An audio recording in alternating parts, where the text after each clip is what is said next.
Hi guys, welcome along to my latest programming lesson for you in the basic programming language. Good to be back again. Okay, I thought we'd just take a little bit of a sidestep today and program for something a little bit different. This one's just a very simple game that you can program for, with the knowledge that you've already got. I've only got one slight change in the program that we'll go through later. But first of all, let's have a look at what this does. Let's have a look at it running, shall we? Because I think it's going to take a little bit of time to run it for you and show you it all. Okay, let's just move that screen into the visual area, that screen capture area for you. Okay, so you should be able to see that now. Now what this does is it's called a subtract game. We start with 40 counters and we take turns, i.e. the computer takes turns and the player takes turns. In this case, for this demonstration, I am the player. And we can remove either 1, 2 or 3 counters each. So I can remove 1, 2 or 3, the computer can move either 1, 2 or 3. Remove, I should say. The winner is the one who takes the last counter. So in other words, if there's 2 counters left, because of course you can take 3, then you can win because you can take the last 2 counters. Okay, with that out of the way, let's see how this runs, shall we? Okay, so it just gives you a brief detail here, what the game's called, and it tells you here exactly what to do. So everything's simple, so let's have a go. I'll remove 3 counters. And the computer's taking 1 counter, and it tells you exactly how many counters are left, and it asks us again how many counters we want to remove. So we'll go 2 this time. And we'll go 1 this time. Now you will notice that I've put an error trap in there, so if I try to go 5, for instance, if I try to go more than 3, it just asks me again. Similarly, if I press 0 in there, it asks again. It doesn't alter the counters because it won't take them off, it's an error trap. Or similarly, if I go 1.5, again that's the error trap kicking in, and it will not allow any to come off there until I enter a legitimate number. So we'll go back to 3 again. And as you see, it's taking them off now. It's taking 1. Okay, so let's go 3 again, shall we? Because we've still got plenty counters left, haven't we? And we're trying to use a strategy here where we can get down to the last counter and beat the computer. The computer has been programmed so that it should win. Not 100% guaranteed, but near as damn it. Okay, so let's see how we crack on with this. We'll remove another 3. Now we're getting down to 12 counters. And now 8 counters. Okay, we'll go to that. 4 left. Let's take 1. And the computer takes 3 to win the game. Okay, so as you can see, quite a neat little addictive game. Very simple, but this is a listing of the program. But before we go into that, what I just want to do is show you a brief rundown of the flowchart for that. This is just a flowchart which gives you the brief overlay. We've gone a little bit further than this in the program, but this gives you a brief idea, sort of like an overview, if you like, of how the program works. Obviously we input the player's number there, that is the number that I've entered, such as 3 to be removed or 2 to be removed or whatever. We subtract from the total. We ask if the total is 0 or less. If it is, then it prints out that I win or the player wins, and then ends. If it's not 0 or less, the reason why we're asking for less is because just in case there was 2 left and I accidentally hit the 3 button or something like that, then it would be -1. So that's why we're asking for less there. But assuming that the total is not 0 or less, then we have the calculation box here. This is where the computer calculates how many it's going to remove from the total. So it works all that out and it subtracts them from the total too, and then it asks, is the total 0?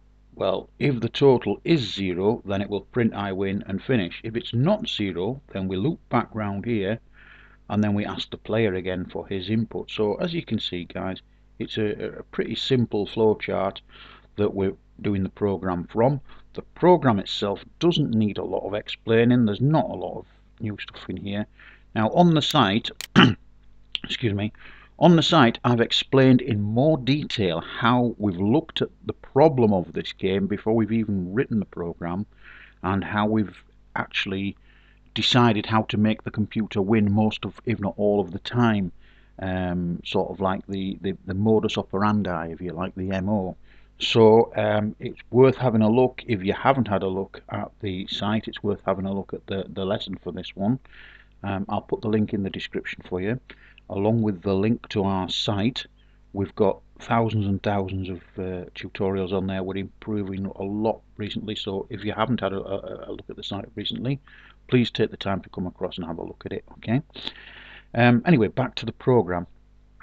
Okay, what we've got here, basically just we're using the C variable there as the counters, the total number of counters. Basically all these are just print statements. You've come across these before, guys, if you've been following my programs. That's the error check there, the one that I showed you in the program running, that says if it's less than 1, greater than 3, etc.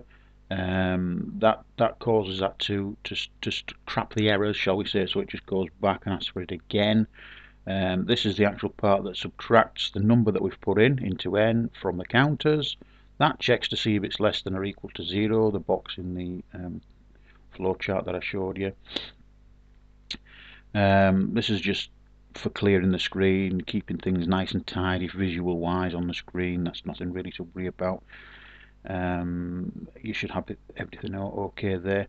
Now here's a little bit of a detraction from the flowchart. We're asking if counters are less than 4, because if they're going to be less than 4, the computer doesn't really need to calculate anything out. All it simply does, if it's less than 4, it's got to be 3, 2 or 1, which of course the computer can take 3, 2 or 1. And it's the computer's turn when it gets to hit this part, because this part is the player's turn. So if the counters are less than 4, then it simply goes to 210, where it prints out, I will take the counters left, in other words C, the number in C, because C's got to be less than 4 here, so I will take, for instance, 3 counters to win the game, and then it ends. It's as simple as that. This next line, this is the new, it's not a statement, it's a function that I've put in there really. It's called mod. Similar to anybody who's well up in maths will understand this function. What it does basically, it divides the number in variable C by 4, and mod is the remainder which we're storing in X. So in other words, if C was 20 for instance, and well, we'll use a different number because we're dividing by 4 here. Let's say that C was 22 for instance, yeah, and we've got C comma 4, then X would be 2, because 4 goes into 22 5 times, which 5 4s are 20, remainder 2, so the remainder part of that would go into there, into X. So this is just a trap here. This should never be used. If it's equal to 0, just in case we get a 0 remainder, we can't take 0 counters off. That's against the rules. So we've got to let it 1. We've got to default to something. We subtract the counters from the total, simple as that. Print out how many they're going to take, which is the value in X that we've just calculated up here. Then it prints out how many counters are left. Then it jumps back to 60, which is on that big loop that we saw on the flow chart, where it prints a clear screen and then asks for the player to have a go, and it continues on through that loop then until we get a winner. It's as simple as that. Okay, so that's your program.